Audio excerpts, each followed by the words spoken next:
Unit 15, Lesson 4, The Wonders of Vilayet. The exterior of the king's palace is neither magnificent nor beautiful. The outer walls are not even plastered. It could easily be passed off as the multi-storied residence of a merchant of Benares. All the mansions in the city are of this sort, but the queen's palace is very handsome. I was told, however, that the interior of the king's palace is very elegant, and that the suites of the rooms and the chambers of the harem are painted an attractive verdigris. The king's garden, which is outside the city, is very old. It has pleasant walks, lawns, and neatly arranged beds of various shapes, triangles, squares, hexagons, and octagons. These are planted with variety of flowers, green plants, and fruit trees such as the apple, gooseberry, peach, pear, filbert, etc. The garden also uses a special method to grow Indian fruits like the muskmelon, watermelon, cucumber, orange, and pomegranate, and Indian flowers like the rose, henna, marigold, tuberose, and the coxcomb flower. The cold weather in Europe doesn't allow one to grow Indian fruits and flowers in the open. A special kind of house is constructed for the purpose, 3 sides of which are of brick, while the 4th, which faces south, is made of glass plates that keep out the cold air but let in the sun rays. In the cold season, stoves are lit in the house for heat, and fruit and flower seeds are sown in troughs filled with mold. The heat of the stoves and the warmth of the sunlight combine to aid the growth of Indian plants.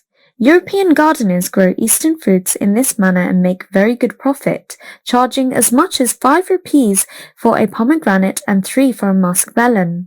The trees along the walks in the king's garden are arranged very tastefully. By cutting the branches, many of them have been shaped into human forms, so that at night one may mistake them for real people. It takes many days of work to tailor the trees into these shapes. The road in front of the Queen's Palace is very broad and charming. On one side is the palace, on the other a pond which is part of a park. Deer are kept in the park, and the walks in it are lined with shady walnut trees. On Sundays, men and women, old and young, rich and poor, natives and foreigners, all come here to stroll and amuse themselves. In these delightful surroundings, a heavy heart is automatically lightened. Sauntering courtesans with lissom figures and amorous maidens, with the faces of Iris spread a heavenly aura, and the visitor's soul becomes a flowering garden. These fairy-faced ravishers of the heart move with 1,000 blandishments and coquetries. The earth is transformed into a paradise, and heaven itself hangs down its head in shame at seeing such beauty. As soon as I saw this place, I involuntarily exclaimed, "If there's a heaven on the face of the earth, it is this, it is this, it is this." Brick buildings in Bengal have rooms with high ceilings and large doors and windows, so that there is a soothing current of air in hot weather. It is exactly opposite in Europe. There is extreme cold, frost, and snow. The ceilings are low and the doors and windows are small. The roofs are not flat like the roofs of brick buildings in India. Wooden beams and planks are used to build the frame of the roof in the shape of a camel's hump. That is to say, like the slanting thatched roofs of huts in Bengal.